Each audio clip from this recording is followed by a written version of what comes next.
साथियों जय हिंद। साथियों आज हम अपने बहुत इंपॉर्टेंट लेक्चर्स 11 जनवरी के करंट अफेयर्स पर चर्चा करेंगे। साथियों ये लेक्चर बिल्कुल डिटेल करंट अफेयर्स पे आधारित होता है। कोई भी क्वेश्चन आपका आगामी आने वाले एग्जाम्स में एक क्वेश्चन भी करंट अफेयर का नहीं छूटने वाला, चाहे आप यूपीपीसीएस दें चाहे आप यूपीएससी दें, कोई भी वनडे एग्जाम में कुछ भी दें तो आपका ये अगर मेरा डेली का करंट अफेयर देखते हैं तो एक भी क्वेश्चन आपका इससे जाने वाला नहीं। आइए साथियों देखते हैं आज का इंपॉर्टेंट क्वेश्चंस। पहला क्वेश्चन है किस भारतवंशी को नासा का चीफ टेक्नोलॉजिस्ट बनाया गया है। तो तीन चीजें हैं, ये भारतवंशी हैं, नासा के हैं और चीफ टेक्नोलॉजिस्ट। नासा है क्या? नासा ये यूएसए, जिसको अमेरिका आप कहते हैं, अमेरिका की क्या है? अंतरिक्ष कंपनी, अंतरिक्ष कंपनी, अमेरिका की अंतरिक्ष कंपनी को आप नासा कहते हैं। और ये इसका फुल फॉर्म क्या होता है? इसका फुल फॉर्म है, इसका मतलब है national aeronautics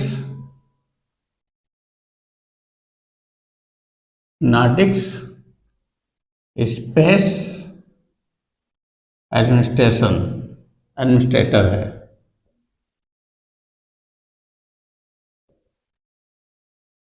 administration, national aeronautics space administration है। तो ये जो है बहुत पावरफुल है नासा, यूएसए की अमेरिका की अंतरिक्ष कंपनी। इसने एसी चरणियाँ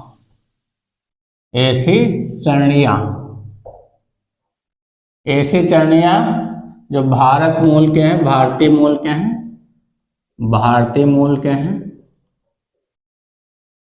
भारतवंशी हैं, भव्यालाल का स्थान लेंगे। अभी तक किसका स्थान लेंगे? भव्यालाल।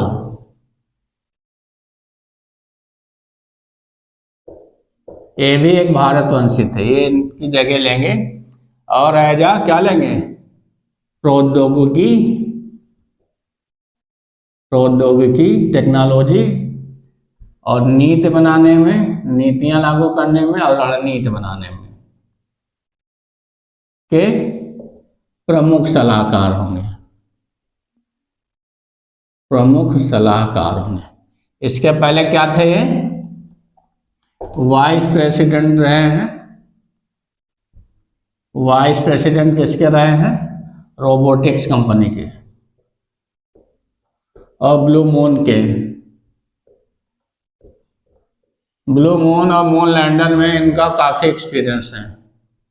मून लैंडर में भी काफी एक्सपीरियंस है, 22 वर्षों का एक्सपीरियंस है,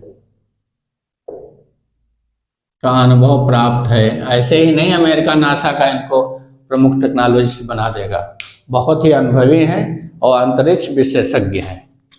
क्या है? अंतरिक्ष विशेषज्ञ। दुनिया की नंबर 1 स्पेस कंपनी नासा के क्या किए गए? चीफ टेक्नोलॉजिस्ट नियुक्त किए गए। भारत के लिए बहुत गौरव की बात है। सेकेंड क्वेश्चन है हमारा कि प्रवासी भारतीयों से 2022 में कुल कितना राजस्व मिला है? किससे? प्रवासी भारतीयों से।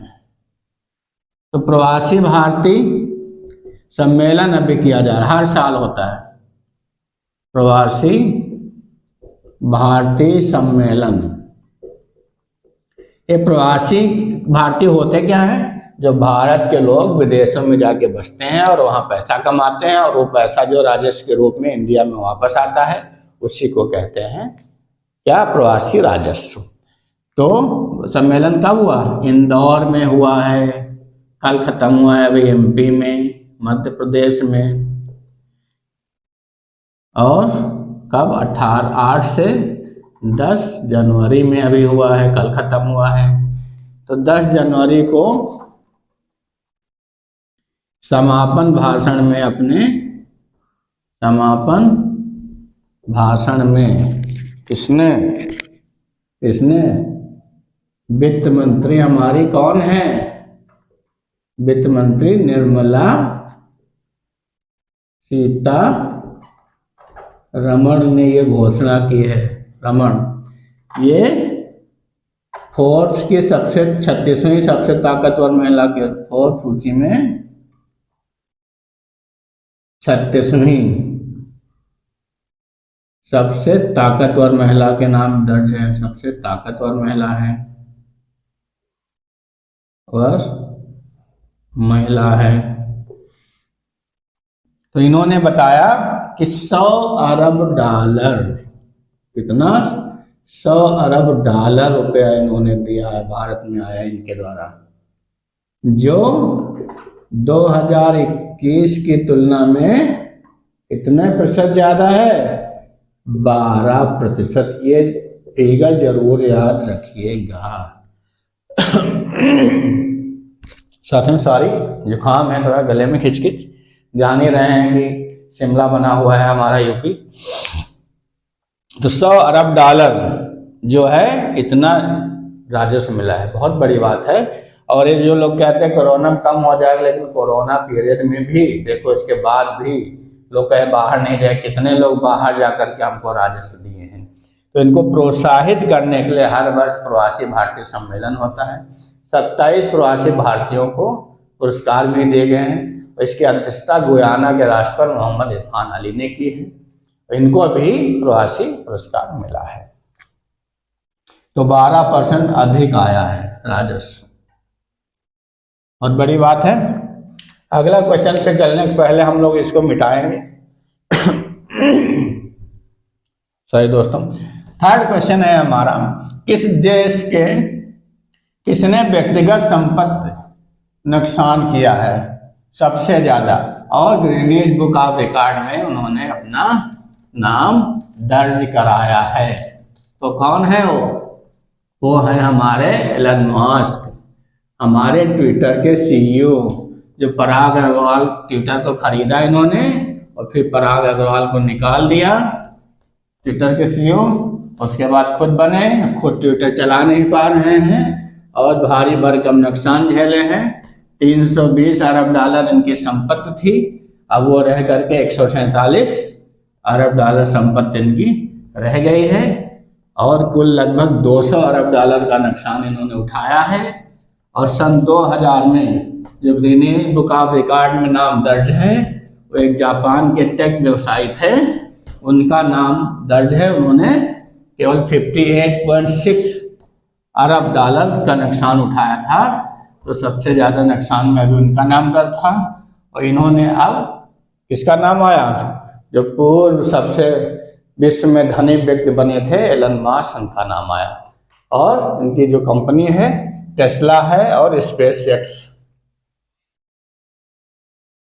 तो किसने नुकसान उठाया है? ये उठाया है एलन मस्क ने। एलन मस्क ने, एलन मस्क भी बोलते हैं इनको, एलन मस्क। किसके मालिक हैं? बहुतों के मालिक हैं वैसे स्पेस एक्स, टेस्ला। अब सीईओ आप किसके बने, किसको खरीदा है? ट्विटर। ट्विटर जैसी कंपनियां चलाने वाले एलन मस्क, जिनकी संपत्ति कितनी थी? नवंबर 2021 में 320 अरब डॉलर संपत्ति थी। अरब डॉलर संपत्ति अब घट के जनवरी 2023 में घट के कितनी आ गई है? घटकर आ गई है 147 अरब डॉलर की ओर। समझ लीजिए, अरब डॉलर। तो इनको Guinness record of world record में, वर्ल्ड रिकॉर्ड के ब्लॉग में लिखा गया है, रिकॉर्ड के ब्लॉग के अनुसार कितने रुपए गंवाए इन्होंने? 182 अरब डॉलर अरब डॉलर का नुकसान, घाटा उठाकर ये क्या बन गए हैं, गिनीज वर्ल्ड बुक रिकॉर्ड में इनका नाम दर्ज हो गया है। और 2000 में किसका नाम दर्ज था, तो एक थे, कौन थे, ये जापान के टेक व्यवसायी थे, टेक इन्वेस्टर थे, मासायोशी सोन थे वो।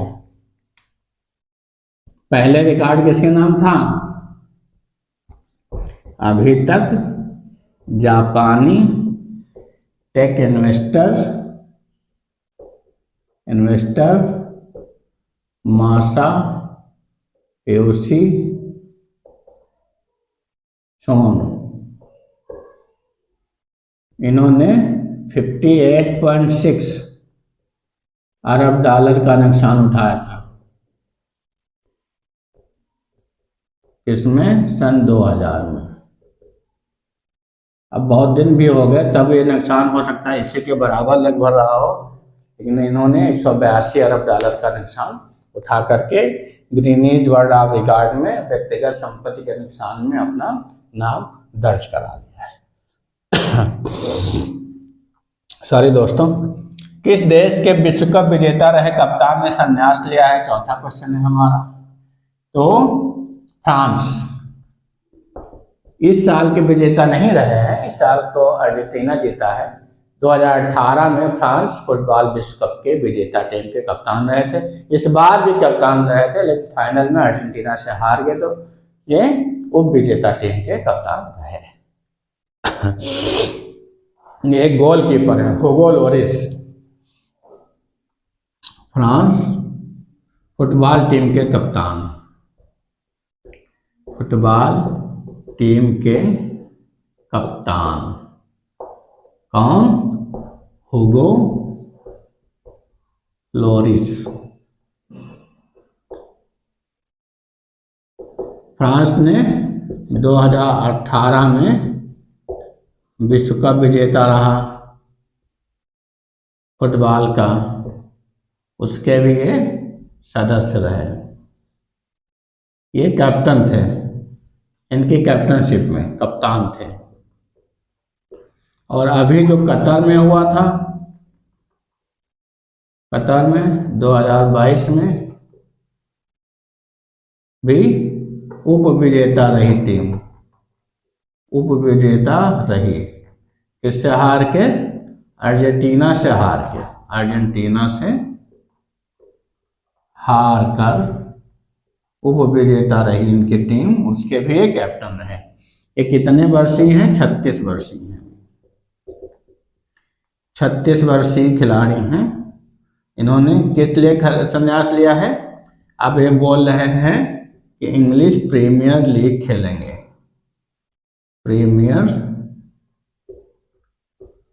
लीग का इनका एक क्लब है, सॉरी दोस्तों, उससे खेलेंगे।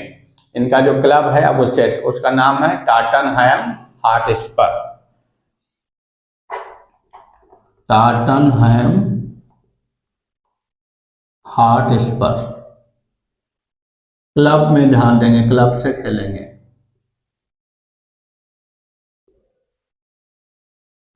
अब क्लब में प्रीमियर लीग में जैसे आईपीएल में पैसा नहीं बरसता है, वैसे हर प्रीमियर लीग में पैसा ज़्यादा होता है, तो अब उसमें ध्यान देंगे, मतलब उसमें इनको ताकत नहीं पड़ेगी खेलने में ना अपना है, तो इन्होंने संन्यास ले लिया है अपना प्रीमियर लीग खेलने के लिए, इन्होंने जैसा कि बताया। अगला क्वेश्चन है हमारा, पांचवा रक्षा खरीद परिषद ने कितने रक्षा सौदों की मंजूरी दी है, तो 3 रक्षा सौदों को। विस्तार से बताने के लिए हमें इसको मिटाना पड़ेगा साथियों।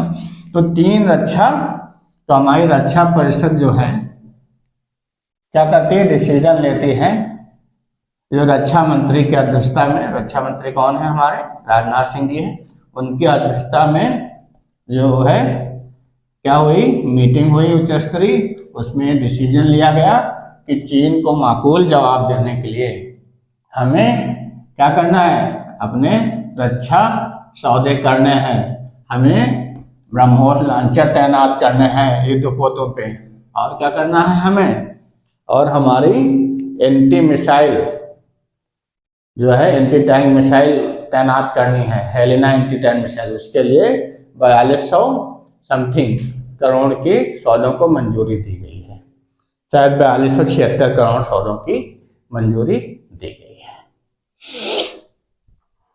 तो 5वां क्वेश्चन है हमारा, क्या क्या, एंटी टैंक मिसाइल,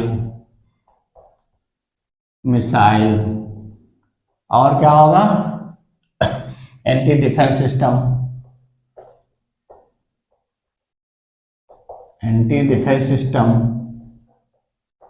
और ब्रह्मोस लॉन्चर के लिए, ब्रह्मोस लॉन्चर खरीदने हेतु 3 सौदों के लिए ये कहाँ तैनात किया जाएगा, समुद्र में युद्धपोतों पर। इस पे एंटी टैंक मिसाइल पे किसके द्वारा ये तैनात की जाएगी, हेलेना मिसाइल।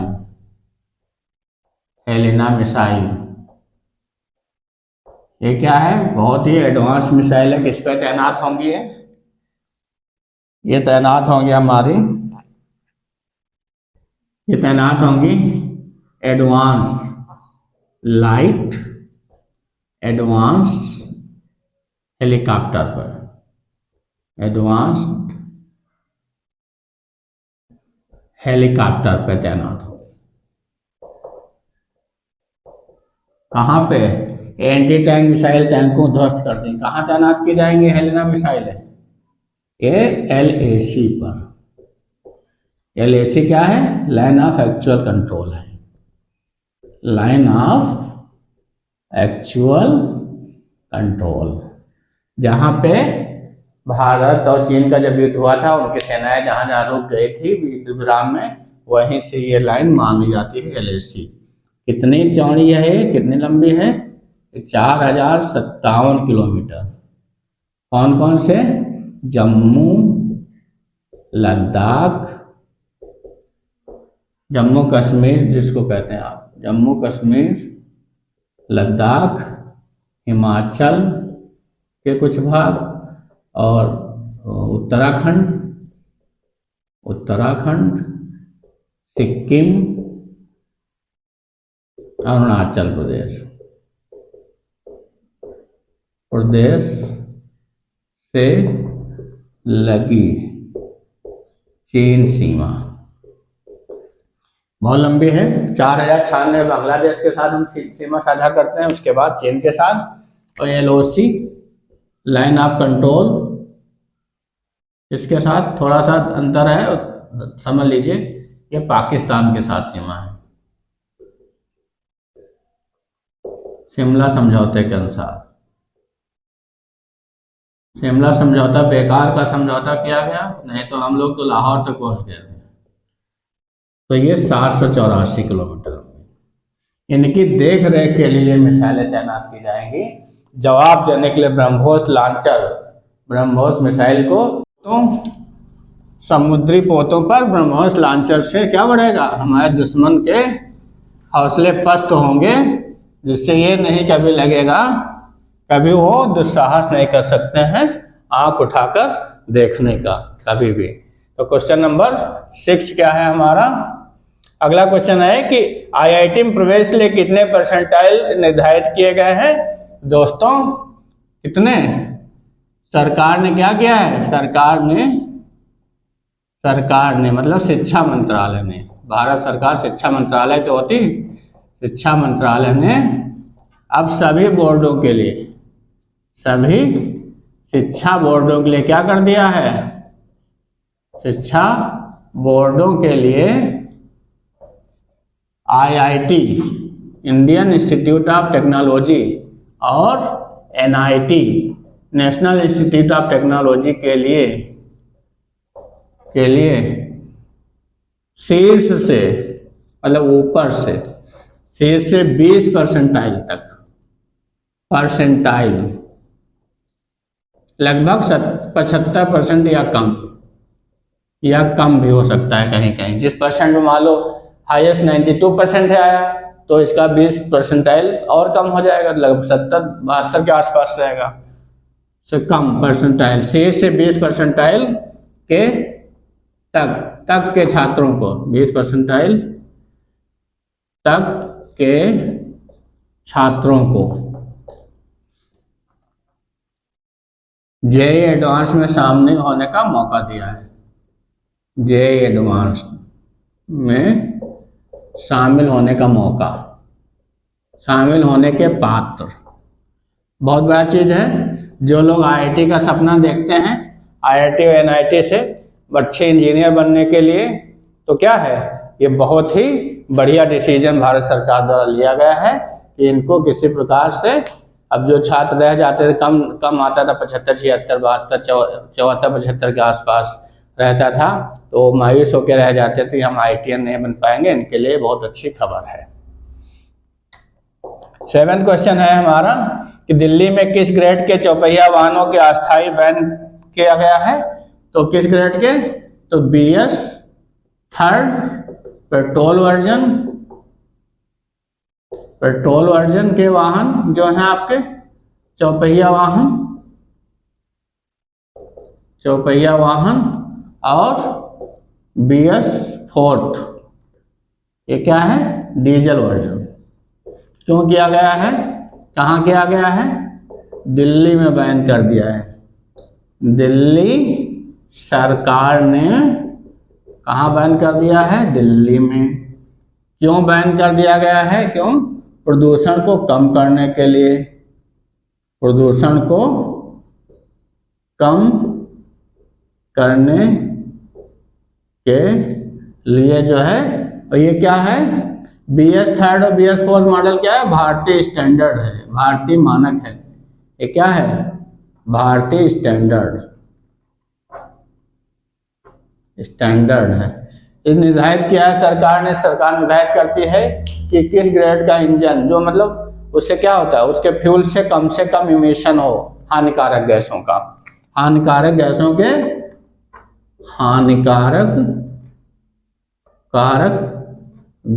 के उत्सर्जन के आधार पर, निकलने के आधार पर, उत्सर्जन के आधार पर जो मानक तय किए जाते हैं, वही इंजन की कैटेगरियां होती हैं।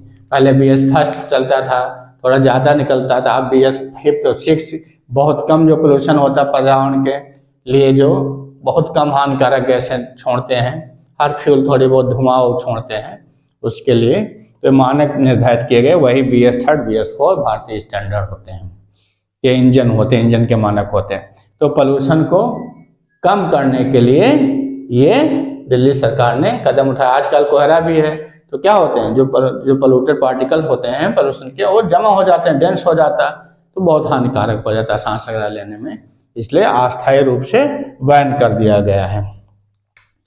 अगला क्वेश्चन है हमारा 8वां, NSO के अनुसार 2022-23 में भारत की GDP अनुमानित कितनी रहेगी? तो NSO है क्या आपका? NSO राष्ट्रीय सांख्यिकी आयोग है आपका। क्या है? राष्ट्रीय सांख्यिकी संगठन है आपका, नॉट आयोग, संगठन है, नेशनल स्टैटिस्टिक्स ऑर्गेनाइजेशन। तो इसने क्या किया है? डेटा कलेक्शन करता है, उपज को अनुमान लगाता है, पिछले साल कितना हुआ, तो आंकड़ों के आधार पे ये क्या करता है? ये आगे का अनुमान लगाता है। तो इसने भारतीय GDP कितनी बताया है? 157.60 लाख करोड़ अनुमानित GDP है, और GDP में वृद्धि कब? 2022-23, मतलब 2023 साल के लिए ये अनुमान लगाया गया पहला NSO द्वारा। वृद्धि दर कितनी? 7%। इतने ग्लोबल रिसेशन जो मार्केट का चल रहा है, अगर हम लोग 7% भी अगर इसमें GDP वृद्धि दर प्राप्त कर लेते हैं तो बहुत अच्छी बात है। तो पहले अनुमान में ये NSO द्वारा अनुमान लगाया गया है। अगला क्वेश्चन है हमारा 9th क्वेश्चन है कि पहली सूची में ऑस्कर के लिए कितनी भारतीय फिल्मों को क्या गया? नामित किया गया है? तो नामांकन में 301 जो है फिल्मों की सूची प्रदर्शित की गई है ऑस्कर 2023 के लिए। उसमें 5 भारतीय फिल्मों का क्या हुआ, एंट्री मिली है। वो कौन सी फिल्में हैं 5? तो पहली फिल्म है आपकी कश्मीर फाइल्स। दूसरी फिल्म कौन सी है? दूसरी फिल्म आपकी कन्नड़ फिल्म है कांतार। तीसरी फिल्म कौन सी है आपकी? तीसरी फिल्म RRR, RRR है राजमौली की, बहुत देखे होंगे आप एक्शन मूवी। और चौथी फिल्म क्या है? गंगूबाई काठियावाड़ी है। पांचवी फिल्म कौन सी है? वो है आपकी छेलो शो। तो ये 5 फिल्में कितनी ऑस्कर 2023 में नामित, किसके द्वारा नामित किया गया है? ये वहां की जो है क्या है, Academy of Motion Picture Arts and Sciences द्वारा, Academy of Motion Picture Arts and Sciences, Arts and Sciences द्वारा 301 फिल्मों की लिस्ट जारी की गई, लिस्ट या सूची जारी की गई। उसमें हमारे कितने 5 भारतीय फिल्मों, 5 भारतीय फिल्मों ने स्थान पाया है। कौन कौन से आपको बता चुके हैं। नंबर 1 कश्मीर फाइल्स 1990 के दंगों पर आधारित है, Kashmir files. Number 2 Kannada film है आपकी, कन्नड़ फिल्म कांतार।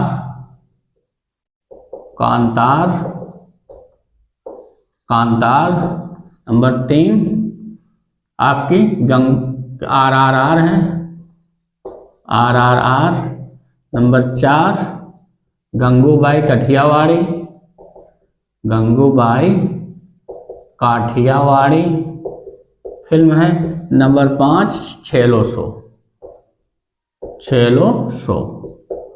तो ये 5 फिल्मों को किया गया। अंतिम लिस्ट कब जारी होगी? 24 जनवरी को अंतिम लिस्ट जारी होगी, अंतिम लिस्ट नामांकन की। और 12 मार्च 2023 को पुरस्कारों की घोषणा की जाएगी। तो ये जो है गौरव की बात है, 5 फिल्में हमारी नामित हुई। 10th क्वेश्चन हमारा है, केंद्र सरकार ने किन उत्पादों के लिए नए मानक अपनाए हैं? तो ई कचरा को कम करने हेतु, ई कचरा को कम करने हेतु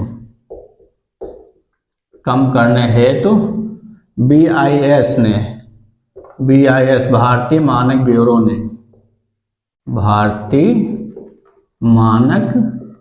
ब्यूरो ने कब स्थापना हुई इसकी? 2016 अधिनियम से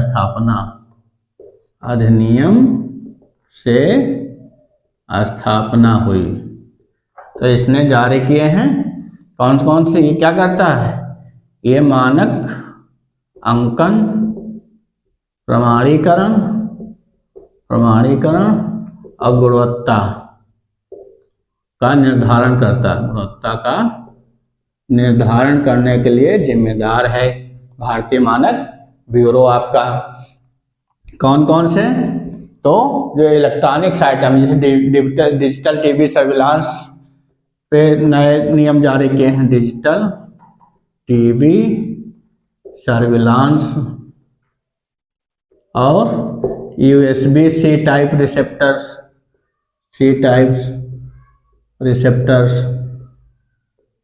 रिसेप्टर्स पे, और आपका इस पे केबल है और आपके केबल सिस्टम है, वीडियो सर्विलांस है। हाँ, डिजिटल सर्विलांस टीवी और वीडियो सर्विलांस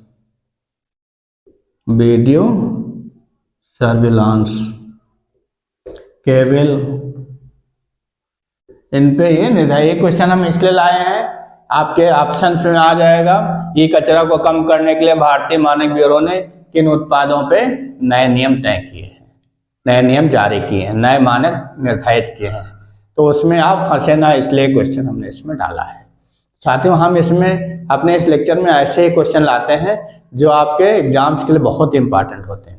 साथियों, बताइएगा आपको क्लास कैसा लगा। हम आपके लिए अच्छे से अच्छा करंट अफेयर लाने की कोशिश करते हैं। अगर आप हमारे साथ बने रहते हैं लगभग आधे घंटे तक, कोई भी क्वेश्चन आपका एक निश्चित है कि हमारे करंट अफेयर क्लास से बाहर नहीं जाएगा। और इसके अलावा 10 का दम हमारी सीरीज चलती है, हिस्ट्री ज्योग्राफी पॉलिटी के अच्छे अच्छे क्वेश्चन कलेक्शन है। आपके हड़प्पा सभ्यता, नॉर्थ अमेरिका हमने बहुत डिटेल में कवर किए हैं, उसको प्लीज़ देख लीजिएगा। अच्छा लगे तो प्लीज़ चैनल को शेयर करिए। और हमारे जनरल हिंदी के, जनरल साइंस के, जनरल मैथ के कंपटीशन लेवल क्लासेस अवेलेबल हैं, साइकोलॉजी के भी, तो आप उनको देखिएगा। बहुत से क्लासेस हमारे लेक्चर्स हमारे कैलिबर अड्डा में है, प्लीज़ विजिट। थोड़ा सा भी अच्छा लगे तो प्लीज़ शेयर अवश्य करिए। और साथियों, पढ़ते रहिए, मस्त रहिए, पढ़ाई में व्यस्त रहिए, चाय पी करके ठंडी दूर करके एनर्जी के साथ पूरी लगे रहिए। और क्या करिए, अपने लक्ष्य की प्राप्ति की ओर कैलिबर अड्डा की सहायता से एक कदम आगे बढ़ाइए और लक्ष्य प्राप्त करिए अपना। यही हमारी शुभकामनाएं हैं साथियों। मस्त रहिए, पढ़ाई में व्यस्त रहिए, कैलिबर अड्डा के सहयोग से अपने लक्ष्य को पाइए और जिंदगी की बुलंदियों पे चढ़ें आप। यही हमारी शुभकामनाएं हैं। जय हिंद साथियों।